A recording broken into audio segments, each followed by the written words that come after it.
Recording in progress.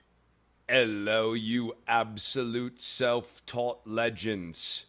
All right, this is the grand finale of our examination of the self-taught legend of jazz, the master of Spain, the Spanish master, if you will. Before we get started and we start righteously dunking on this individual, and I feel as though once we get into the video itself, you'll understand that we're going to be very tough and very, very fair today on this individual. I want to talk about what is wrong with the spirit of this individual. Why are we all singling this guy out? And it's a number of things. There's some cosmetic stuff, dressing up like you're gonna go and hang out with your buddies in a ski lodge when you're showing up to a blues jam, when other people are clearly dressed for an occasion and dressed like they're gonna be on camera, because guess what? They're on camera. There's a lot of things going on here, but I want to start with this. I was thinking about this as I was getting ready to shoot the video. It's the spirit of being a musician. And the best way I can capture what I think is the right mindset for a musician is about a decade ago now, I played, as many of us did, Breath of the Wild, the Legend of Zelda game. And I remember the first time I got off the Great Plateau. This is probably not where you thought this was going. And you are standing at the edge of Hyrule, and you look at your map, and you're like, whoa, this is massive. I'm going to be exploring this for so long. And you're overwhelmed, and you're excited, and you're curious, and there's just this animating spark inside of you of a want to explore. That is the mindset that we should be bringing as a musician. Again, on this website and everywhere else, intermediate, beginner, advanced musicians. Some of this stuff has to do with technical abilities, but I assure you that if you don't have this mindset, intermediate, advanced, expert, legend, whatever any of these terms mean to you, will be hollow in definition, absent this spirit of endless exploration. There is no end to what you can learn about music. And with that humility, you are then extraordinarily motivated to do harmonic theory and classical stuff that maybe you were never interested in growing up. This is my story. Or maybe you start studying, the style of Django Reinhardt, for example. Again, my story, coming from Fugazi being my favorite band, still is, to loving Django Reinhardt, to learning country in the middle of my career.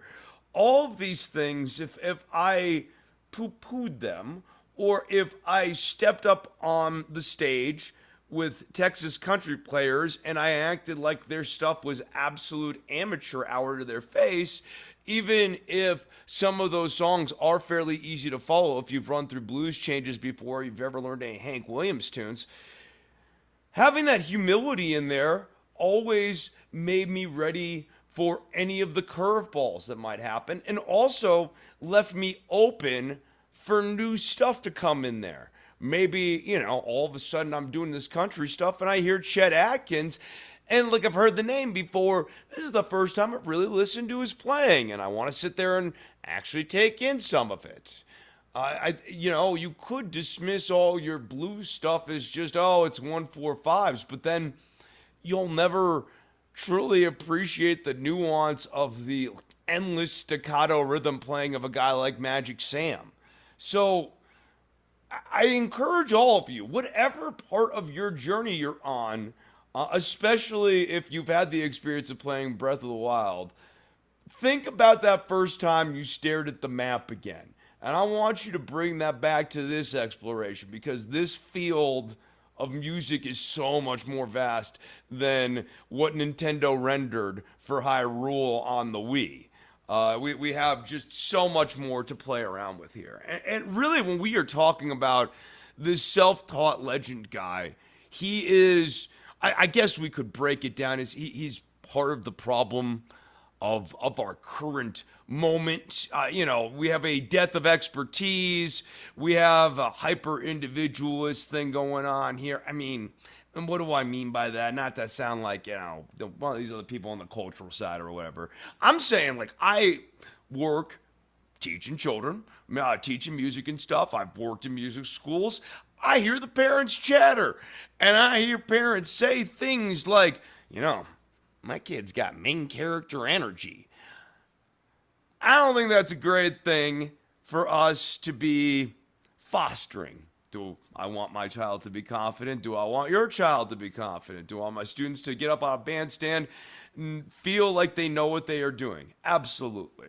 Confidence and command is such an important part to actually lead guitar playing, which is what we're going to talk about here.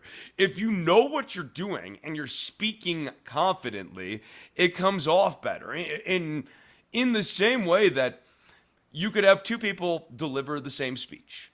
One person understands the concepts in the speech, but is not very good at doing it. Another person has no idea what the hell they're talking about, but can get up there and absolutely sell you on it. Which is the audience going to latch onto more? It's the confident guy. We want to be speaking in clear declarations, confident statements, not too fast, not too deliberative, right down the middle here. That is so essential to our lead playing. We don't want to just be bombarding people with words. We don't want to just be saying run-on sentences. But we also don't want to just freeze up like a deer in the headlights. I want my students to have confidence. I do not want my students to get up on a bandstand and look at the other players on the bandstand as NPCs there to facilitate their quest. Any more than I want these young men and women to go out into the world and look at their servers as NPCs who are bringing them their burger as they continue their sojourn to wherever they're going next.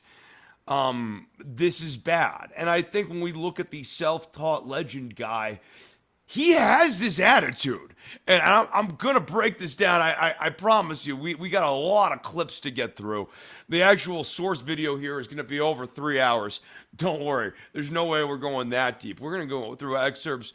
The gentleman I'm sharing off of has been lovely enough to timestamp all of this for us. But I think it's really important before we get into this that I don't just come at this like, yeah, let's dunk on a chump. That doesn't make me any better than this person. It doesn't make me a good teacher. What I need to be hitting home, I think, is that when you get on a bandstand, especially for the person who's got the most knowledge, and I've been there with this experience, when you get on a bandstand, your obligation is not to be annoyed with everyone else for not keeping up. Your obligation is to help bring everyone along. It is to share your knowledge, provided you got some, with everyone else to help make sure that everyone's in cohesion as we are going through this. So that's sort of my preamble to this. And now we're going to get into the actual video with this gentleman here. Here we go. We'll even talk a little bit about the preamble post my preamble. So this is like preamble the deuce.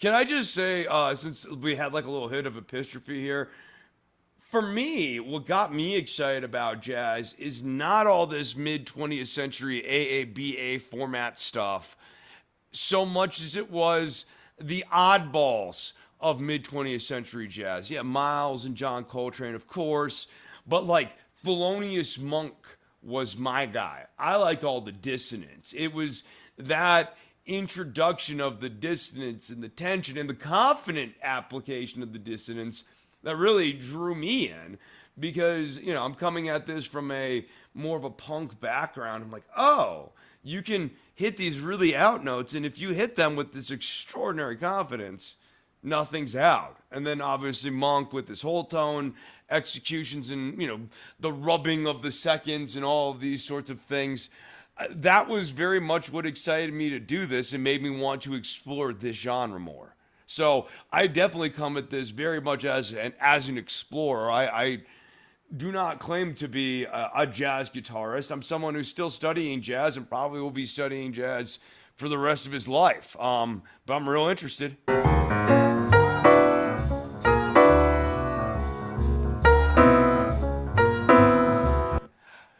All right. Jam sessions are a very sacred and integral part of jazz music. It requires the musician participating in the jam to not only respect the musicians around them, in parentheses, the band, in case you weren't clear, although, let's be real, the entire room is musicians. So if you're, being a dick to the audience, you're just being dick to other musicians who you're probably going to have to step on the bandstand. But the music itself, yeah, you know what? One thing I left out of my preamble that I should include here is what is music ultimately? It's a language. So music, YouTube, I think, Instagram, TikTok, social media posting broadly, I think is doing a broad disservice to a fundamental element of music, which is that this is a language of communication, right? Part of what I want to do on this channel here is help you communicate ideas better to one another and even to yourself, and hopefully communicate some ideas to you that are helpful to you. But it's all about communication. I think what's so cool about music as a language, English, Chinese, Spanish, you can name any of the current languages, Italian, right? I can go in different places on the planet and all of these things will be relevant. I can also go to different places on the planet and there won't be a single person who speaks Spanish in the room or Chinese in the room, right? You want to know what's so cool about music, in my estimations? There is a chance, wherever I go on the planet, that if I'm in the room with another musician, me and that musician can at least start communicating some ideas. Now, they're going to be music ideas, but I can do that. And I have had that experience. I have played on a bandstand, in this case with Filipino musicians, and they didn't speak English, and I don't speak Filipino. I don't know if you picked that one up yet.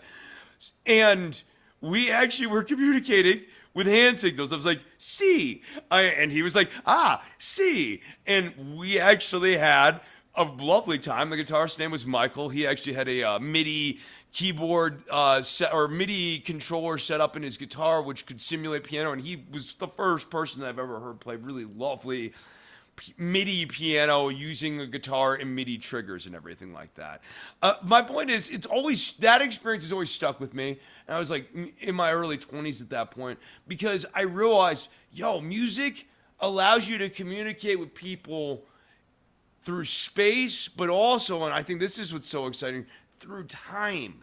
If you're a good enough musician, if you're good enough at this language, we could drop you back in ancient Greece and you could be hanging out with some ancient Greeks, not understanding what's going on, but actually sitting there getting your instrument in tune with theirs and figuring out ways to play and interact and communicate with one another and communicate emotions like anger, happiness, sorrow. You can actually use that to enhance whatever limited amount of communication you have. I want food. Food makes me happy. Play a little happy melody on there, and the musician will be like, yes, I get that. I think this is what makes music so exciting. And so the point of a blues jam session or a jazz jam session for you as a player should be going there and trying to communicate, not to borrow parlance from professional wrestling, not trying to get your shit in. There's a idea of I do all these different moves. I got to do my taps. I got to get every effect pedal I have on the board here.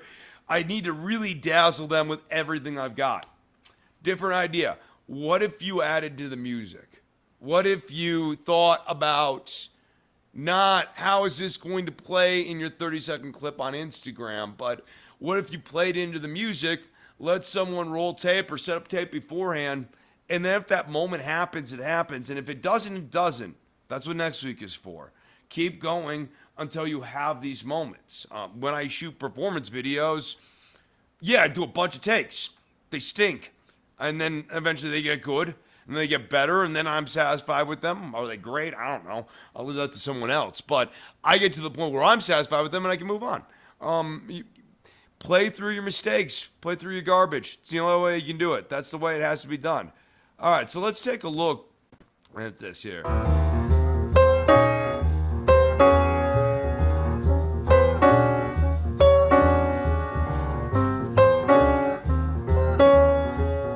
All right, if you're reading the language here, let's not mince words. A bit pretentious. This is the thing that I think turns people off about jazz, right? Is this guy's going after someone else for being egotistical and like really you can't even play Spain as like an idiot's version of gatekeeping, correct? But then when we have this preamble here that we are looking at here, we have essentially a different form of gatekeeping here, where we're talking about vibes and the spiritual sanctity of the jazz jam. And this is what you don't do. And like, he's right, this is what you shouldn't do. But like, maybe don't be so didactic and preachy about it. I think in a way, not being a dick is a good self-evident edict for all of us to be kind of following, regardless of what type of jam we're going to. I mean, this is just the attitude we should be bringing to music. Why did they do this? Delusion? Ego? Manic episode? It's definitely not troll. I feel, also, I don't know how you go through this much footage and not realize that there's no troll here. This man truly believes this. This trumpet playing chemist does have too much time on his hands. This is one heck of a story. All right, let's get into it here. Enough, Monk.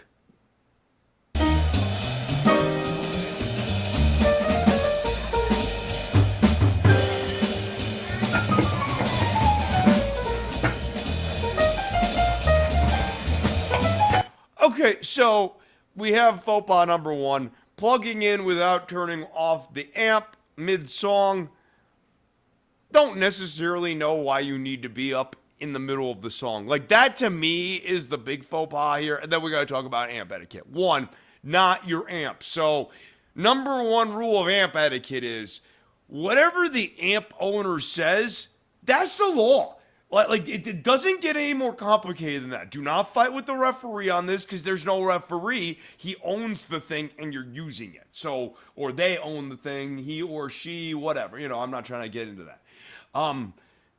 So number one rule is if the owner of this deluxe reverb tells you, you turn off the deluxe reverb when you plug into my deluxe reverb, done. That's it. Absent that, I mean, look, if he had plugged in his guitar first and then plugged the cord into the amplifier, it's not the end of the world, people. But that said, the big no-no here, and everyone's right about this, is don't. It sounds bad at an absolute minimum to be taking a chord that is live and you have that humming sound, and then you pop it in. But also, if that amp's running at a sufficient enough volume, yes, you might actually do something that does some damage to the speakers or something else. So, like, this is just a basic one. I think the first rule here is if it's not your amp, treat it like it's not your amplifier. Or a better way of putting it, if you're bad at empathy, if empathy is not a strong point for you, treat it the way you would want other people to treat your stuff. Be egotistical about it. That can serve as a nice guiding edict. Narcissists can use this one.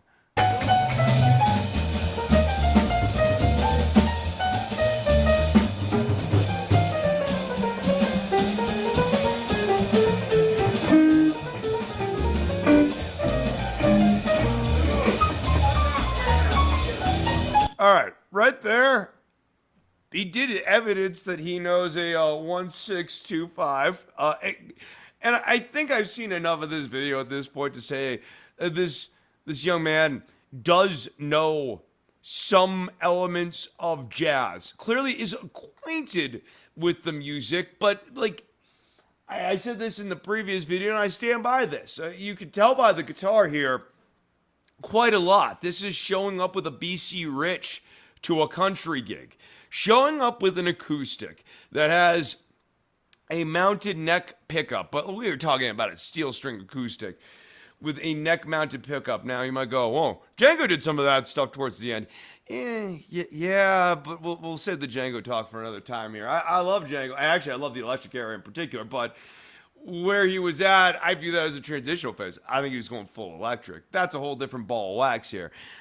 I think you can look at this gimmicked up Epiphone here, and it is an Epiphone, acoustic. It kind of go, yeah, I don't know how serious you are about this. So still a little bit of work here with just that starting thing. Let's get into a solo here, though.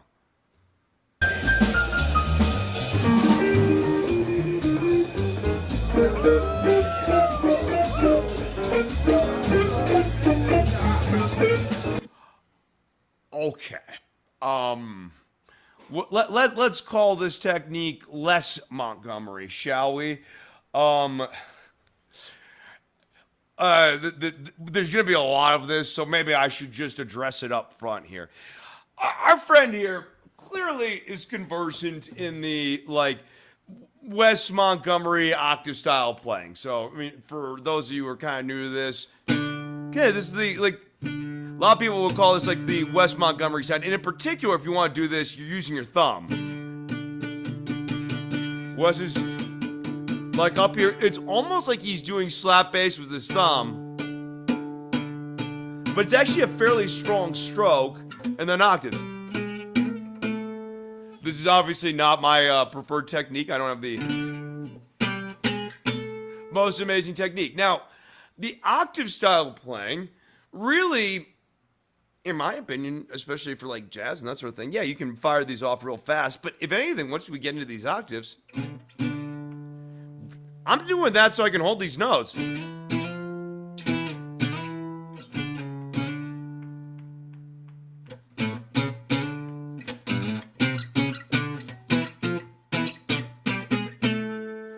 Right? You don't want to do these too fast, too, because, like, really, especially with these, hitting that's like a no-no.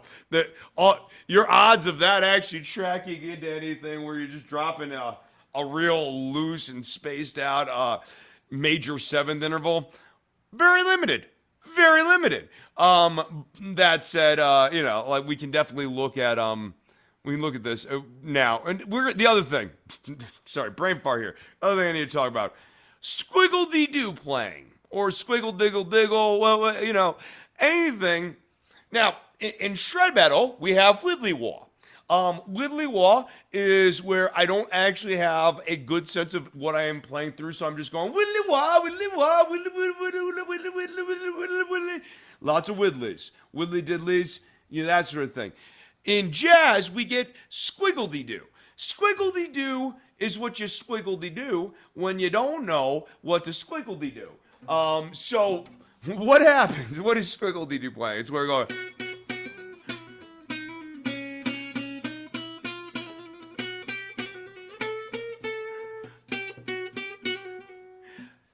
What is this indicative of? Like, why am I ragging on this? One, you don't necessarily know what note you're playing through, which means two, you don't know what you're harmonizing with, which also means three, if I held the gun to your head right now and I was like, make that a 3-octave run or a 2-octave run, you're dead on the ground, right?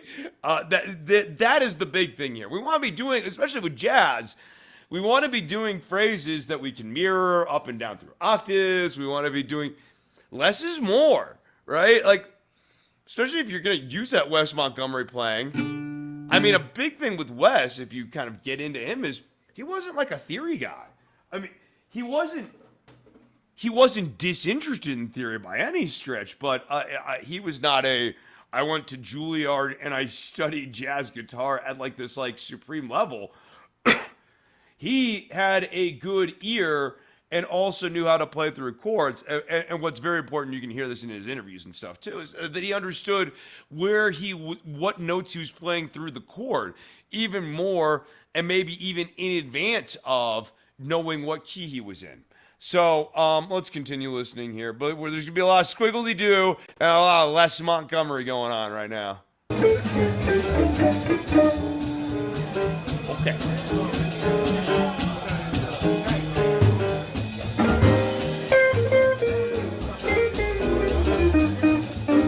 Squiggledy-diggledy-doo, right?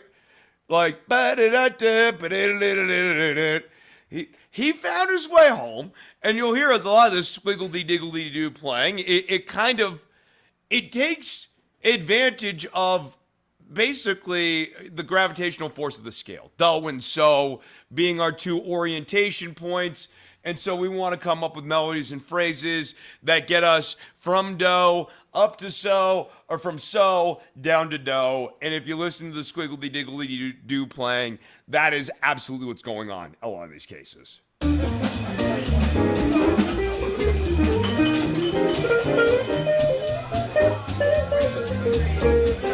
Okay, now we also are getting into what I would call note spam.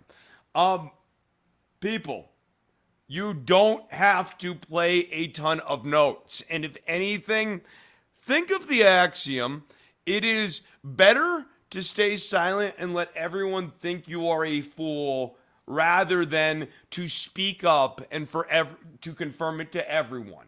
When you come in here and you start spamming these notes, what you are saying to your audience of musicians, jazz musicians, is you're not counting. Because, like, it'd be one thing, and this maybe would be the first thing to do for improvising, right? People, find the beat and put the beat on your foot. Like, when I'm soloing, I've had people say this, they've called me thumper before because I'm always tapping my foot or whatever on a stage. Dude, you should not be playing into music if the music is not playing through you first. Count. Because if this gentleman was putting a pulse on himself, he wouldn't just be firing off notes randomly. Now, you might not fire off as many notes as you, in your own legendary imagination, think you should be firing off. In your head, you hear... turns out your hands can't do that yet, right? So go with the speed your hands are willing to go at and play into the pulse of things rather than just spamming notes, because beyond everything else, okay, you have an okay tone. And, like, let's be real. In giving this gentleman some degree of compliment, the tone of this Epiphone with a electric pickup mounted into the sounding board with a tone knob and a volume knob and a jack in the side binding sounds much better and much jazzier than I ever would have expected. I'm assuming he's rolled back the tone knob a little bit to get the rest of the way there, but it passes in a way that I would not have expected. Am I playing this at the next gig? Hell no. But am I surprised? Yeah, no, I'd be lying if I wasn't saying. With the first time I heard that guitar, I was like, that is so much better than I was expecting. I'd be lying if I said anything else. All right.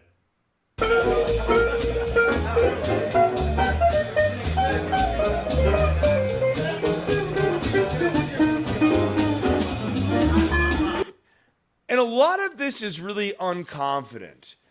So he is, again, note spamming. And this is not, it's nervousness disguised as confidence. It's nervous arrogance disguised as confidence. So I don't know what key I'm in. Totally get it. Hey, you ever been there before, Chris? No, never. Every single time I have ever picked up the axe, I've known exactly what key I am in. And I've stuck the landing every single time. So let's say hypothetically I was someone else. I've never had this experience, but, like, allow me to flex my imagination a little bit here. As a blues legend, if you're in one of those scenarios, going back to what I was talking about in yesterday's practice stream here, using a chromatic scale...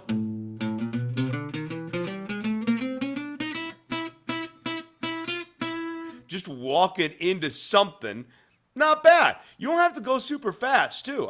Most important thing here, especially if you're not entirely sure with what key you're in, is at least put things in rhythm. But I can definitely tell when he's going like... I'm not going to break down how those notes overlay to the chord changes that he's supposed to be playing through, but they're non sequiturs, I think would be the best way to put it. That if we actually did a 4-measure analysis, there's no connectivity between those notes and the things they're harmonizing over, other than they're kind of geographically located on the same fret on the board here.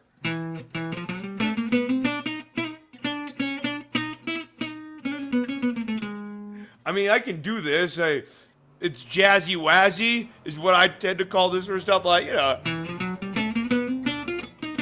And I even was telling you guys yesterday when we were talking about like 1, 2, 3, 4 on the practice stream, there is nothing wrong with using a little bit of chromatic BS to bridge a gap.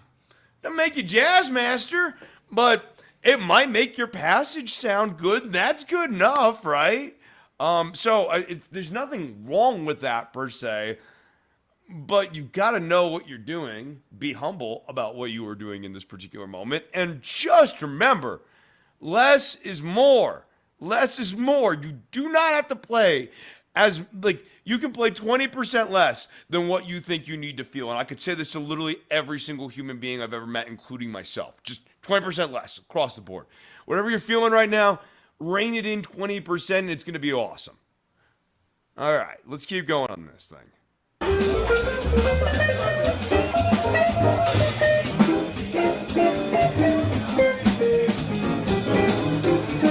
He's making jazz sounds, right? Like, this man has listened to a jazz record. He knows what jazz sounds like. He is making jazz sounds and doing solos or licks that sound like jazz licks. But the difference between the jazz licks he's heard on the recordings and the ones that he's doing is that those are connected to the music that they are playing through. And his are just simply jazzy, wazzy non sequiturs. It is, again, going to your blues jam session and just calling like...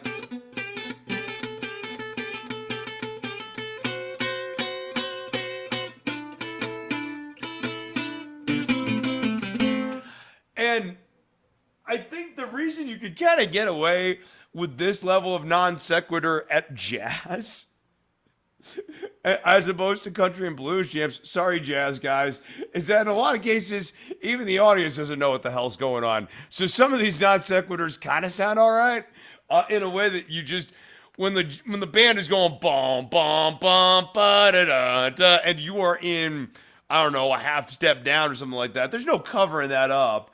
And also screaming at everyone in the bandstand, this is jazz, just doesn't really land the same way as it does at a jazz jam, where even then it doesn't land particularly well.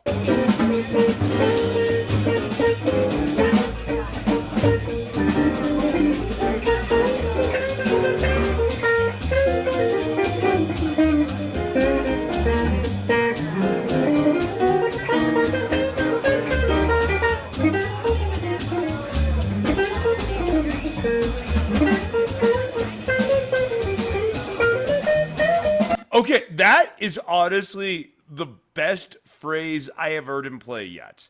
That is the closest thing to a musical phrase. He played a motif. And we do it 3 times. And each time, that phrase sort of expands off of the same original idea.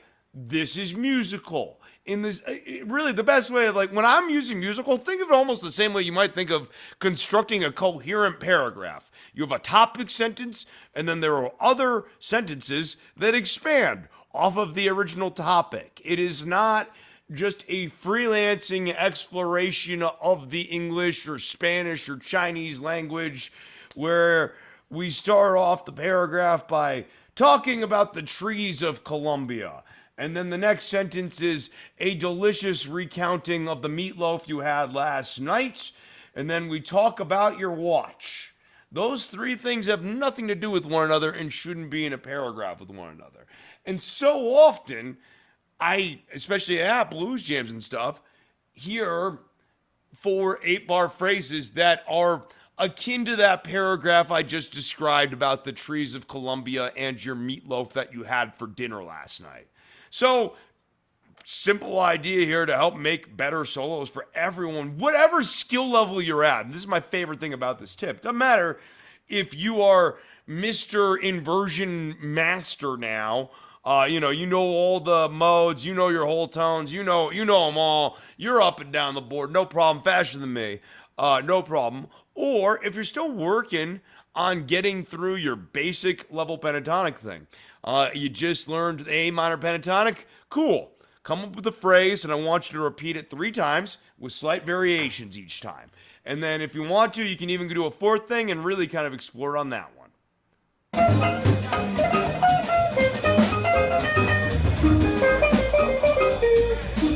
Oh, no. That's just no. That's just no. Okay, see, like, again, know what key you're in, right? Because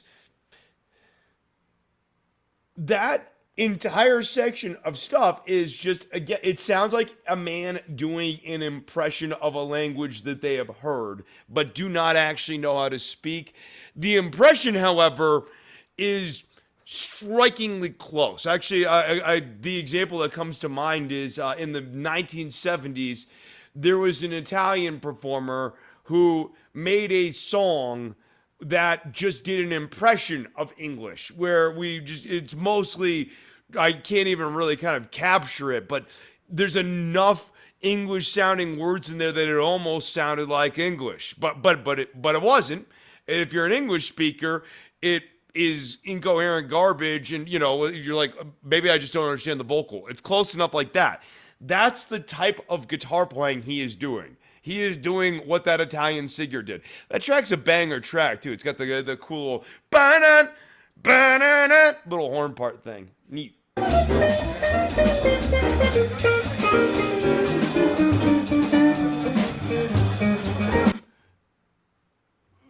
Yeah, I mean, these horn players, they are wincing.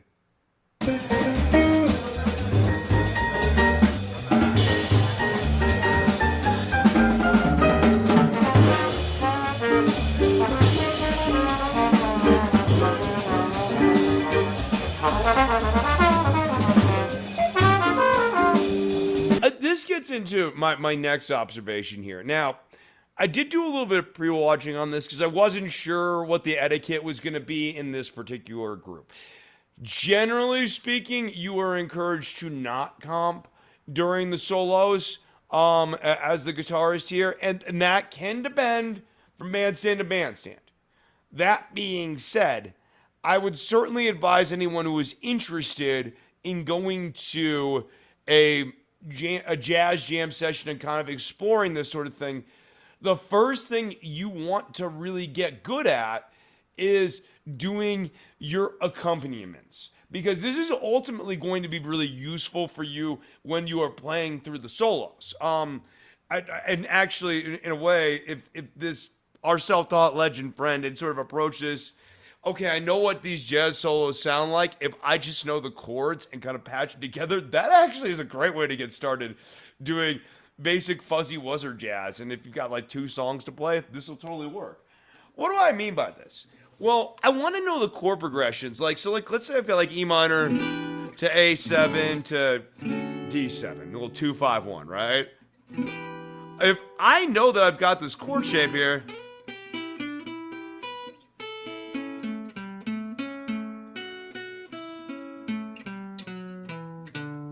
I can make a lick basically right out of the chord. I don't need to squiggle diggle.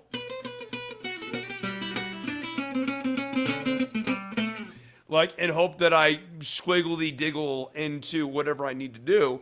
I can make that happen right through the chord by, get this, just playing 1 or 2 notes at a time. Oh my God, right? No, but it's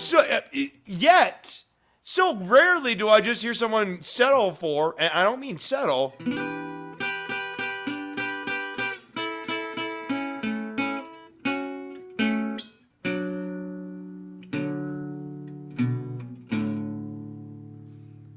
put some harmonies in it. Double stops. And they're not all, they don't all have to be Chuck Berry double stops. We don't have to go. Also, we'll then hear our man do the one finger explorer here, right? A lot of that's going to be going on here too. Play through the chord.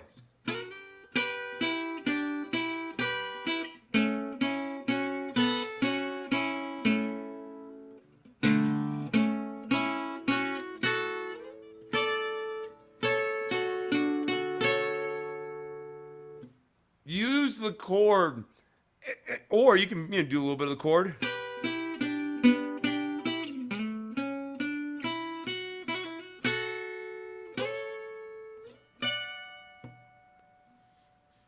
Get some harmonies into it. It shows, running theme here, that you're communicating with the music and the other musicians. You don't have to just keep blasting the same one-note thing over and over and over again. So start out by learning your comps so that you know where you're going, especially with those 2-5-1s. And if you can feel, almost like, rafting on a river, right? You know where the rapids coming up. We're coming up a little 2-5-1. Might be like a back-to-back 2-5-1 thing. Bam, bam, bam. And then the one becomes minor and we 2-5-1 off of that, right? Okay, if you can feel those sort of rapids coming your way, this is what you practice for. Get your accompaniment down first before you get soloing. Now, he's not accompanying. I'm not going to minus points because from what I've seen, there are other times where he was literally told, stop playing. So I can only assume that that's part of the backbone here. All right.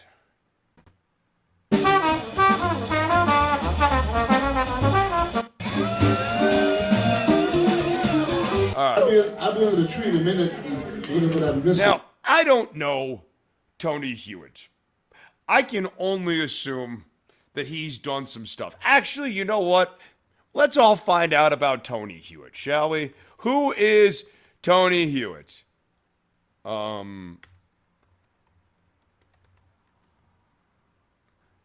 Clearly shows up quite a lot. Smalls Jazz Club profile here. Definitely a legend at that club. Trying to see what else we got. We got Tony Hewitt Esquire. I don't know. That is not our Tony Hewitt. It turns out this is actually really interesting. Turns out there's a lot of different Tony Hewitts. So that's super exciting to find out about. And we're just going to kind of continue on here. Here's him harassing this man who clearly has done some stuff. What we got? Oh. We got a good bit there. No, thank you. You do it. I can fucking shred the melody better than you can sing. So, let's just start off here. I mean, this is why we are here today. It's comments like he just made there. I can shred the melody better than you can sing it. I have been in situations where that is true for myself. And I have never said it to the singer in question. No. That's disrespectful. It gets nothing done. If I know I'm better, I know I'm better. Okay, that's great, but that's probably not going to get me any more pay tonight, and that's really honestly what I care about.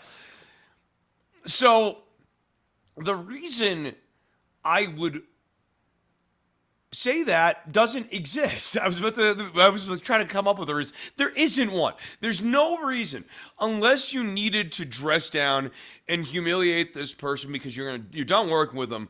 But kind of for the gods of music, you need to set something karmically right before you dip. Okay, I guess you can sell me on that. But that's not what's happening here, and you certainly don't mouth out to someone who's the better musician than you. Think about it, you can sing it too. La la la, la la la, la la la, la la la la la la. Now, I saw this gentleman, Tony, bring a trumpet on stage, and you're certainly going to find yourself wishing that Tony would stick to the trumpet. He's not great at vocals. He's not great at vocals. It might be much closer of a fight between our boy, the self-taught legend on Jingle Bell Rock on guitar, versus this gentleman on Jingle Bell Rock on vocals. But still, this is pointless and disrespectful and should not be occurring. What's this supposed to be?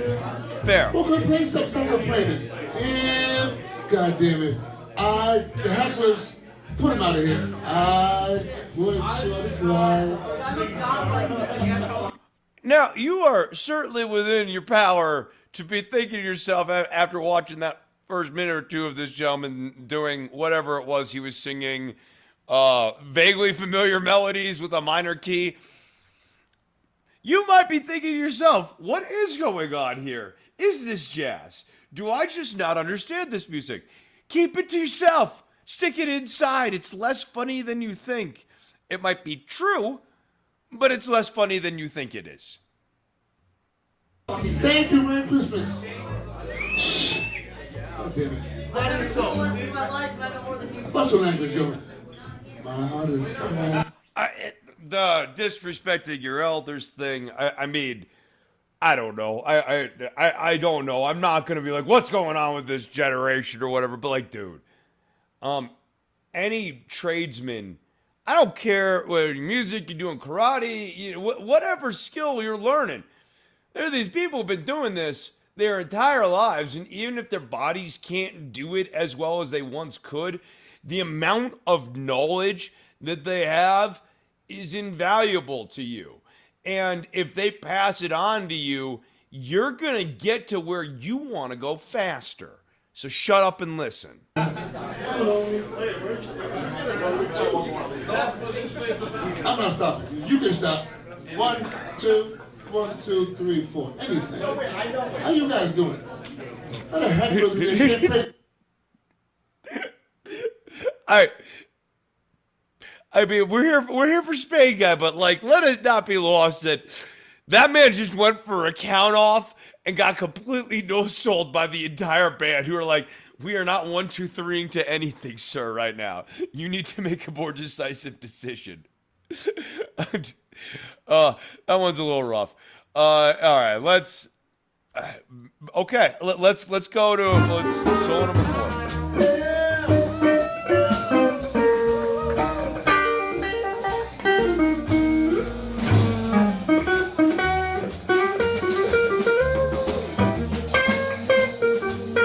I can't stress enough, the notes suck, but like this tone off of this deluxe reverb with this Epiphone is way better than I think it ought to be by any consideration. He is using chestnuts roasting on an open fire. That person's like, oh, he's using the same lick again. I think he's trying to do a Christmas homage, which would make sense with trying to get the band to play Jingle Bell Rock, which no one was willing to do, which is not necessarily super surprising because there's like enough changes in there that you might get a little tossed, but like, yeah, it's stupid. This is the thing I don't like about this culture.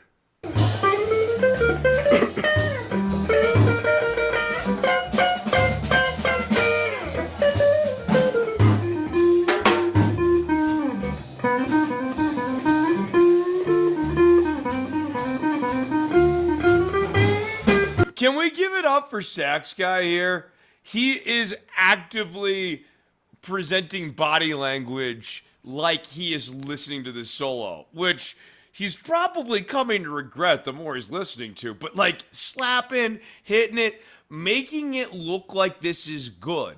Because in a way, people are making visual confirmations as to whether this is going well as much as they are making auditory confirmations.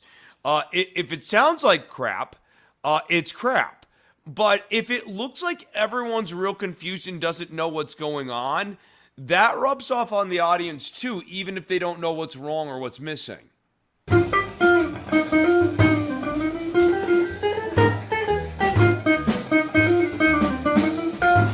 I'm not sure how I feel about these jazz Swiss. They're a little too jazz manny for me.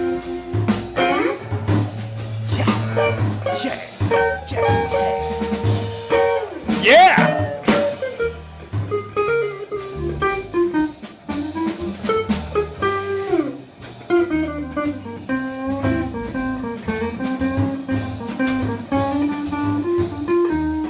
So, they say there's no bends in jazz, and I'm not going to condemn it that robustly, right? I think that that's honestly a fairly juvenile way, like drawing endless no-nos, like especially in a music like jazz. Like, why would there be no bends in jazz, right? Like, why would there really be no-nos like that for just an idea? But the reason they say don't do bends in jazz is that the chords sometimes move too quickly for that note to be able to like sit in a harmonic place that makes sense for like the entire length of the note. So that might be ill-advised. Bends take a lot of musical time. You tend to be there for a half note or a whole note, maybe a quarter note if you're doing some fast ones. But like typically you go for a big bend and you're there for 2-3 beats, maybe even like 6 beats, depending on how long it is. And jazz might not accommodate that well. The other thing though, I mean, this is super important with bends. You should not be, regardless of genre, overusing them if you do not practice your targeting with them. And by targeting, I mean finding a note, hitting that note flush over and over and over again. If you go to a blues jam or even just dig up, like good blues guitar players here, their bends are flush. When they know where the quarter tone is. They know where those notes are. Because when you miss, it has that same quality of like when I try to sing for a note, I'm in the ballpark, but I'm not hitting it. There's a big difference between flush connection and close enough.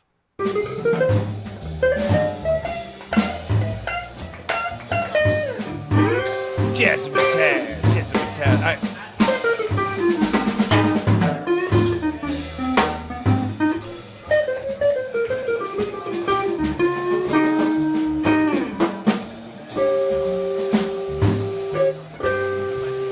I mean, I'm coming down on him, but like, you want to be on the bandstand with this guy versus the self-taught legend who's leaning against the piano, right? Because like, okay, if Mr. Jazzmatazz is being a bit goofy, my approach, honestly, would be I'd start going over there and goofing with him because now both of us are goofing and it looks like we're doing a thing. It looks like, again, we're musicians communicating with each other. So you think your bandmate's being a bit goofy, you don't have to go over there and like whoops upside the head on him.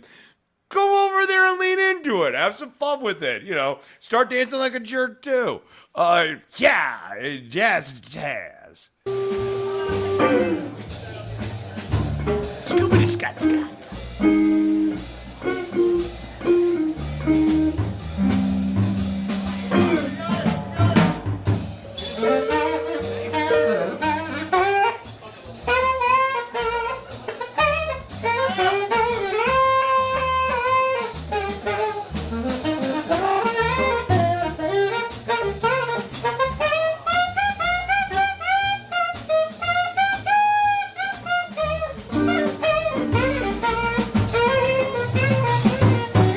I'll say about Mr. Jazzmatazz, right?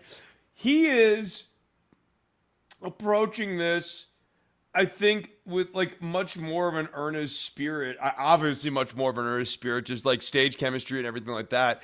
He's trying to feel the music. Now, he doesn't know where he's going necessarily. I think this is the peril of learning a monophonic instrument and not necessarily spending a lot of time working with a polyphonic instrument like a guitar or a piano or something that like can spit out chords. If all you do is train on your monophonic instrument, I think it's a little tempting to just sort of hear what should be there and shoot for it and hope that you hit like 85% of what your brain's imagining versus actually knowing what chords you're playing through. But, a big part of this, body language. When he went for those high notes, They were rough. But God, he acted like he was hitting them flush.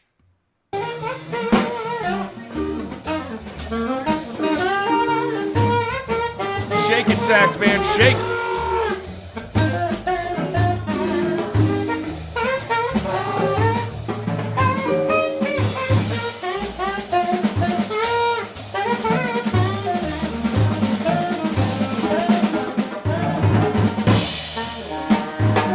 I mean, I've mentioned this before. I have played, like kind of in a jump blues band here. We're doing a lot of Chuck Berry sort of stuff, 50s rock sort of stuff.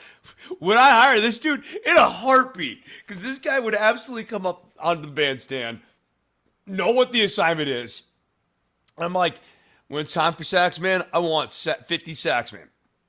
And he'd go out there and he'd do it, and I'd get like alongside him, kind of like, go up on his back and give him like that accompanying support, and he would absolutely rock the spotlight the way I would want the spotlight rocked by Saxman, even if the notes on Wooly Bully or whatever were a little suspect. So much more about energy. So much more about energy here. All right. Let's get into Spain. Spain Excerpt 1. The Spain Saga. Are you Christmas miracle right now? No.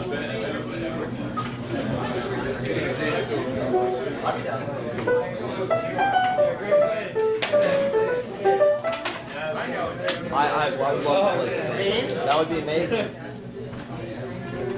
Did you do that? Yeah, maybe something else. I don't think everyone.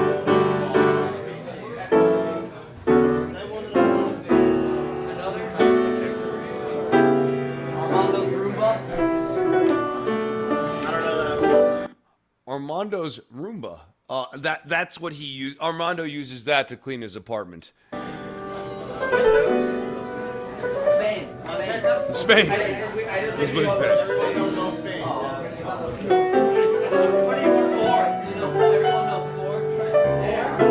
Every time I hear those first two chords, two completely different songs have been coming to mind ever since I've had to listen to Spain all this week. One, completely dissociated here. Steely Dan's Peg. That's probably the one most of you are going to reference. And then for me, I keep hearing Rules Cards Shop on Deltarune. For those of you who have played Deltarune. The chords are weirdly similar, at least like the first few chords here. I think it's doing like a flat 6 to a 5 to a 1 to, and I don't know. I'll figure it out later. It's not super important here. All right. It hurts me to listen to this one, so I'm not analyzing. We gotta analyze this one.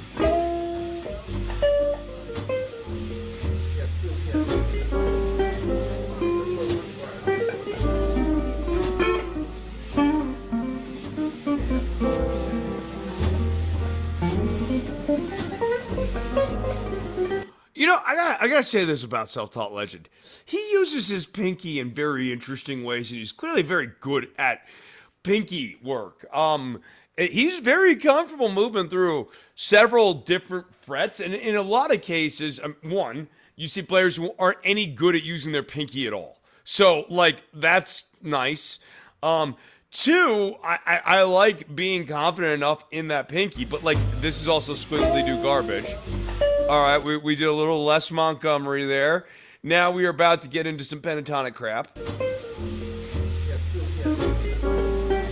Looks like we are in C sharp minor.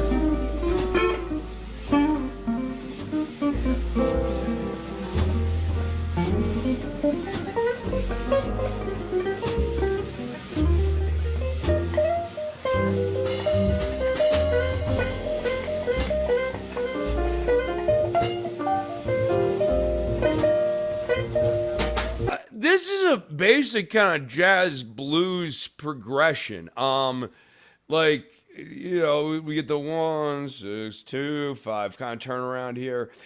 This should be pretty friendly to blues-oriented guitar player who comes to a jazz jam and has been doing a little bit of practice on playing through these changes. And that's the big thing here, kids. You want to show up at a jazz jam? get on YouTube and look up basic jazz blues progressions. Now you can get on there. There are practice tracks that will take you through a 1-6-2-5. And some of these more intermediate changes where we get like the diminished kind of intervals and stuff. You know, work on taking it from your basic, you know, bluesy woozy.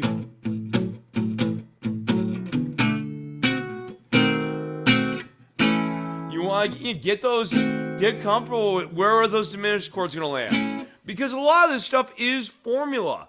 But if you don't know the formulas and you don't know how those little chains of DNA link together, every single chord is going to be a wild and woolly adventure or an opportunity for you to squiggly-diggly-do over.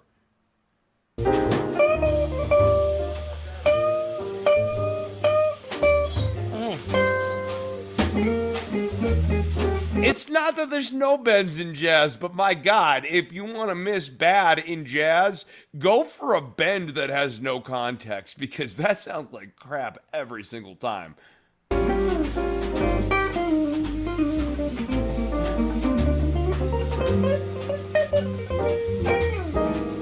Why are all those finger twiddles in there? Like, why are we twiddling our fingers? To show that you know jazzy wazzy twiddles? Stop twiddling. Hey, twiddle with a rhythm. I mean, but seriously, just stop twiddling. Like, don't do twiddle stuff. Like, you, everyone, all of us. Let's all stop twiddling on this fine Sunday. In the year of our rock, 2026.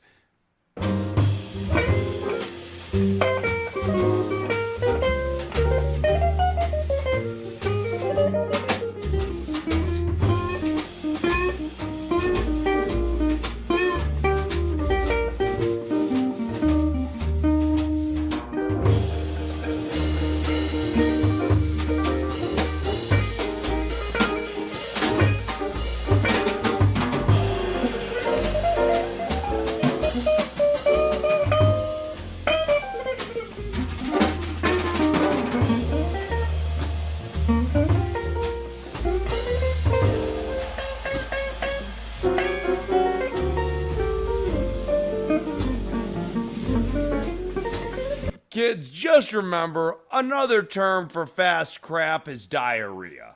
Stop playing fast crap. I can't stress that enough. Make a sentence that makes sense. All right, we cut ahead a little bit more here. Why does this man need 4.25 choruses? That's a big thing for me. Is like, also kids, like, two solos. You know, you do not need to be doing this 5 runs unless the band is actually asking you to stretch and buy time for the unit. And then by all means, do it. All right. There was a terrible guitarist who was. Have you seen this guy? He's a young guy with long hair. There's a terrible guitarist. Have you seen this guy? He's the young guy with long hair. Yeah, we play our little but you know what he changes. He plays really loud. John is piano player, very mild mannered. Shut up. Oh shit. And did he freak out or? No, he didn't like the bass player told him, hey, play less. Oh dude, thank you, bro. Yeah, man. What's your name? Ben Willis. Ben Willis. Nice to meet you. Everyone's really excited to know Ben Willis. Go ahead and find him on Instagram, people. Give him a follow. Seems like Ben's pretty passionate about jazz. We'll have to find out about him some other time.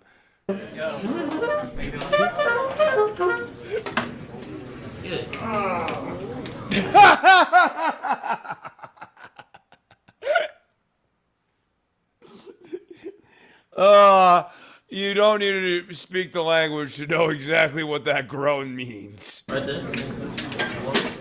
Oh no. More of this.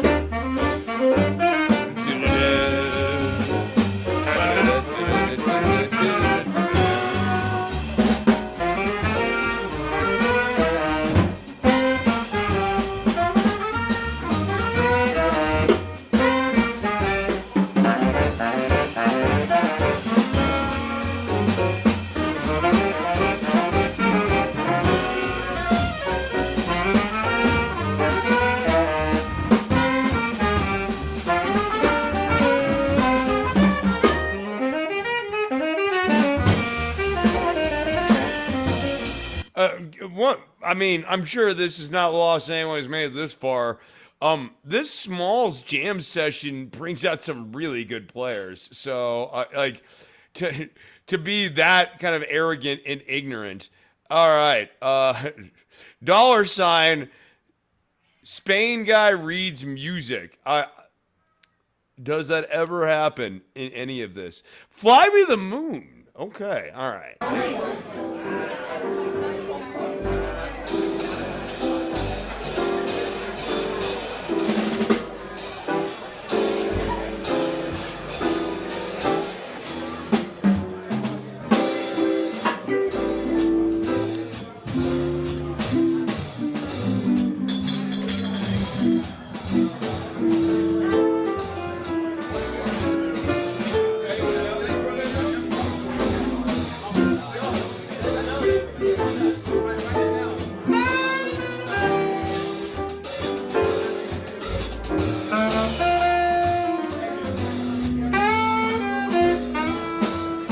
Not going well. I mean, how do you do a detailed breakdown of a man who is completely broken down now that you've put sheet music in front of him? This really is that like classic joke of how do you get the guitar player to turn down? Put a piece of sheet music in front of him. Like this is that joke actually executed.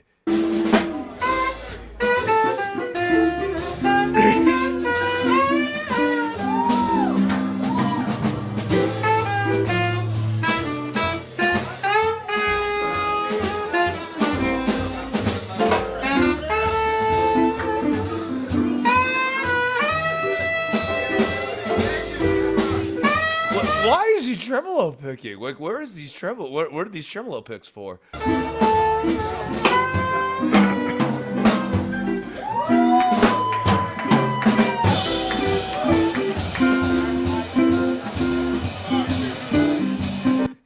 He does not know how to take the melody beyond "Fly Me to the Moon," which again goes back to the swiggledy-diggledy-doo sort of style playing, basically being, I understand how to make melodies that get me from do to so, or from so to do.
Close.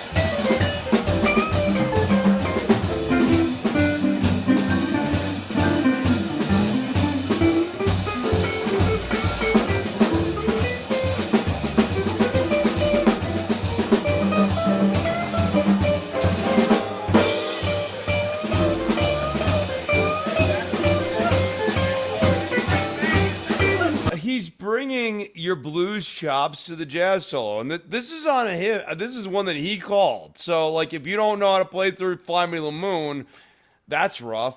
They also had him on sheet music. That didn't go so well. Do we got any other instances? T for 2. Theoretically on sheet music here.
What is going on here?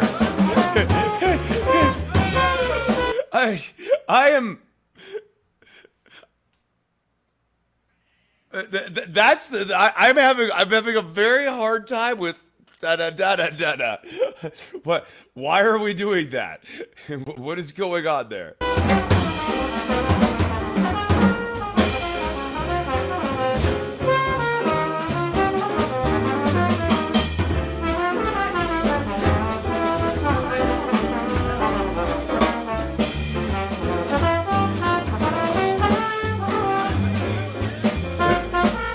I think it's really notable that there's like almost no instances of this man playing a melody, other than 4, which appears to be the only melody he knows how to play. Oh, it's this one.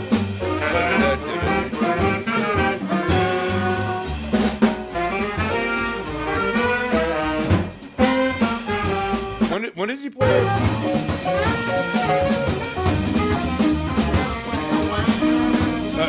He never actually plays that solo. He never plays that solo. Okay.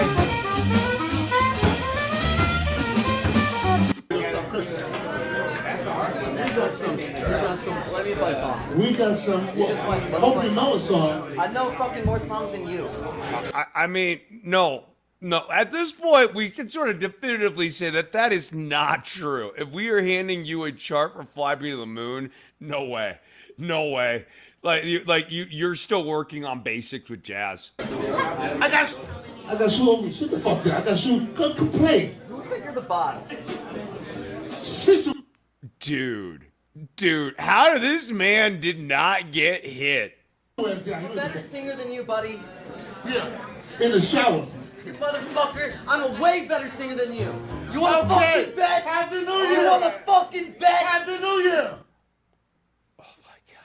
Putting his arm around him, like, I am so unthreatened by you right now that I'm literally going to drop my guard and sidearm you.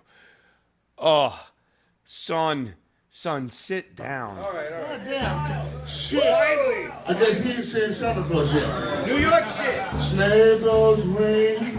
Are you listening? Oobla-dee, snow is glistening. We're singing a song. Goddamn small sing along. Hi, you met Miss Jones. F. Just me and the bass playing the drum. I don't care about nobody else. This guy, I love this guy, my nephew. He got so tall. What is your end pin? End pin? Oh, this is It's right there. old school. It's an end pin. There's no plug? What do you want to play? I'll make it. You mic me? Who played the last two? I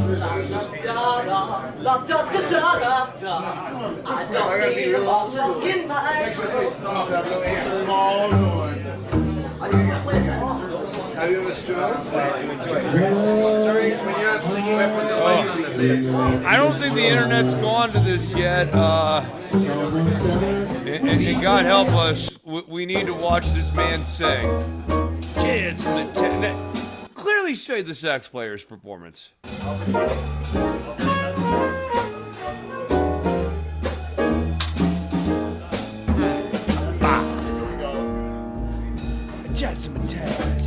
No one to walk with, all by myself. No one to talk with, well, I'm happy on the shelf. Ain't misbehaving, well, I'm saving all my love for you. Oh yeah. I know for certain you're the one I love. I'm through with flirting, it's just you and I. Ain't misbehaving, I'm gonna sing all my love for you. I mean, like, what do you really say about this? Either this guy thinks that vocal take is a good vocal take, or they, like, don't respect this music at all, and they are doing a parody of this type of vocal, which is, again, profoundly disrespectful. Depending on the genre of music, might come off as racist. But even if it's not meant to get into that element of it, it's just disrespectful. If you go in to a country song and you start affecting a over-the-top twang like, just a good old boy, I'm gonna like, like, I mean, that's not respectful. And no, I will not be doing blues or reggae. Like even country, it's just, I feel a little bit safer doing that one. But you get the idea. Like, this type of vocal, again, it's self-indulgence for no one but you. Like, you're almost like, this music's so academic to me that I'm going to kind of make fun of everyone who plays this music and everyone who likes this music as an audience member. This is what it sounds like to me. Like, that's cool, dude. That's really nice.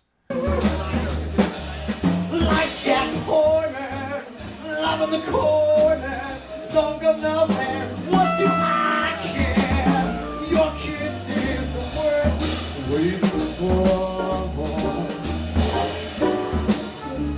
La la fast, do do do da da da do do do da da da da da da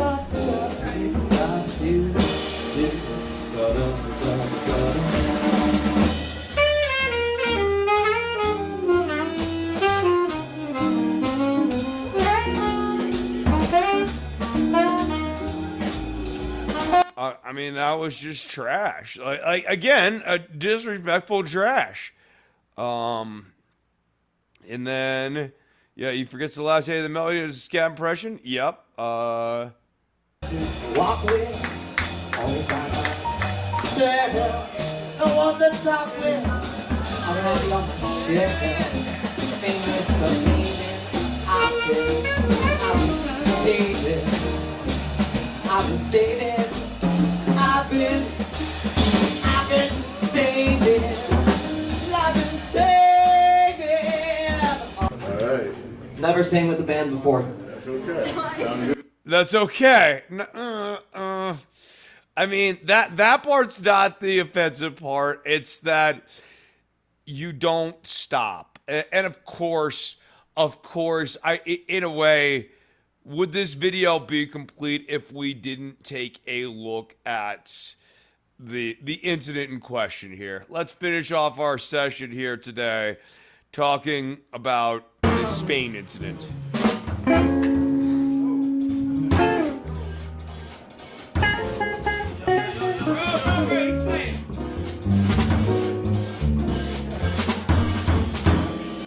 That was a cool chord. That's a good jazz chord. I think that was over the wrong chord, unfortunately. But like that, at least that first chord was cool.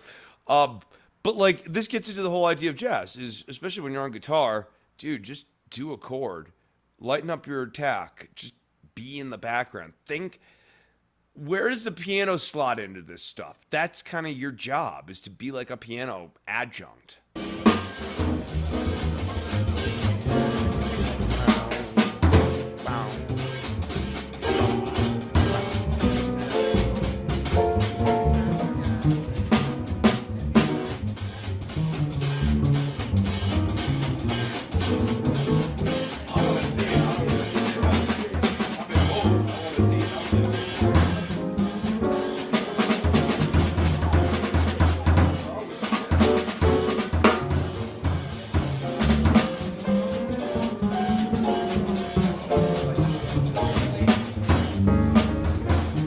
Real talk here, too, before we get into the Spain incident. Last tip here. What should you be doing if you're on a bandstand doing songs like this and you're not super familiar with them when the solo section hits? Read the chart. You now have an excuse to stop playing. Study that chart so that your go-home on every one of these sounds awesome. Even if it was a bit rocky at the start, if you finish strong, that's great. What was that? Because I've never heard it and I can play it. You practiced it a million times.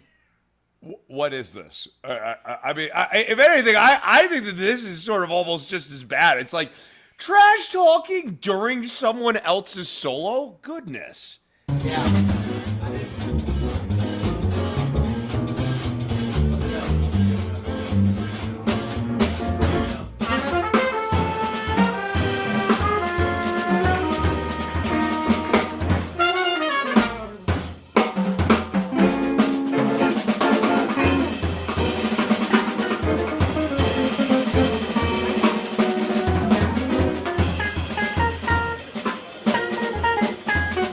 like if you had read the chart before that started happening, any of those notes might have been related to something.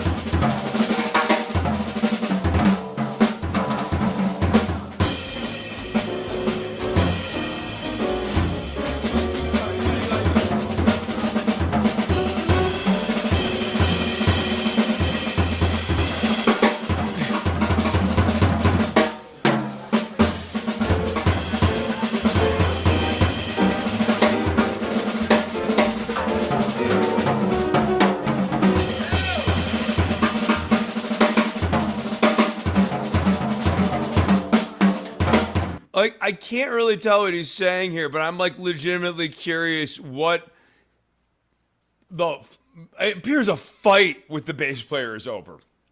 The bass player is doing his job, the guitarist who is actively not doing work.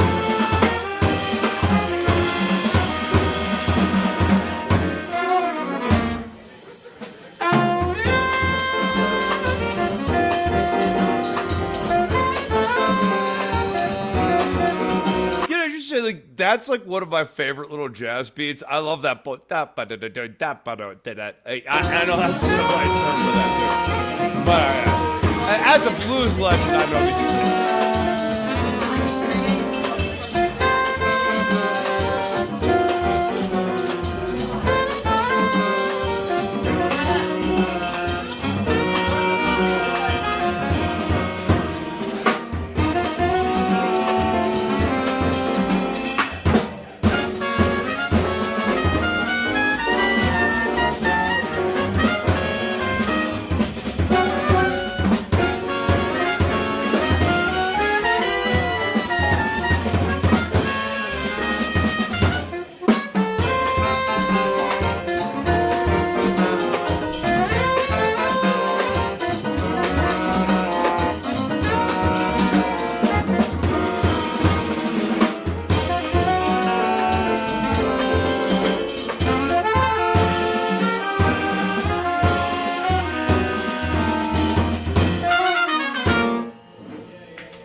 Get out of here. Get out. No one wants you here. Dude, leave. play Spain. None of you can play Spain. What does that mean? What's going on? What's going on? I mean, this is the big thing, right? Like, this guy continuously wants to take solos. And that's his whole reason for being here, is to get his solos in. That we must sit and endure his solos. He's not there to learn. And if he's not there to learn and we're not enjoying his solos and he wants to solo, they have a thing for this. It's called backing tracks. Go home. Thank you. Practice, please. The idea that you're yelling at other bandmates for stepping on your solo and stuff, this is such a bad form. Again, you're letting the audience know something is wrong. But then beyond that, you're also letting every other member of the audience who are your peers know that you're the type of guy they don't want to work with. Get out of here. Guys, we're definitely not arguing. Hold up. Your voice is way too loud for whatever's happening. Please, yo, my man, come here.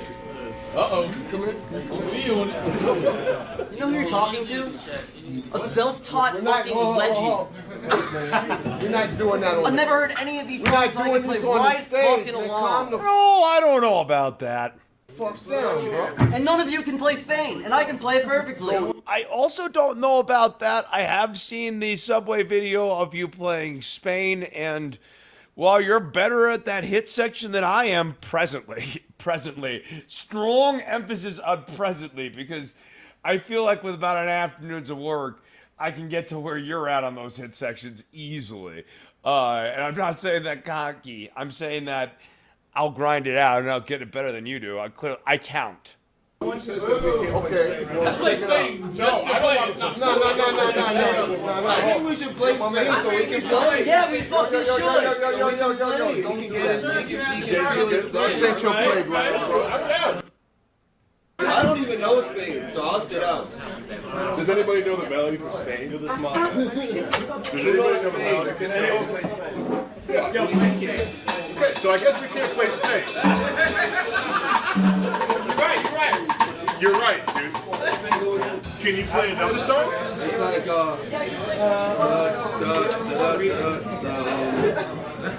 It's too many tunes. You can't play it.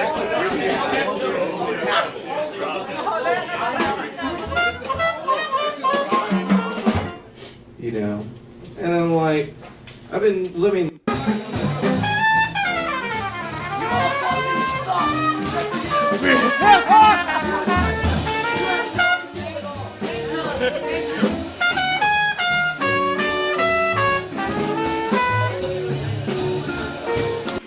I was not prepared for that.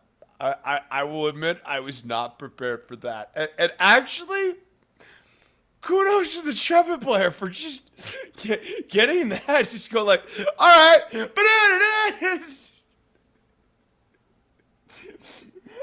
I would have been a little more tossed than that. I would have probably stopped and stared.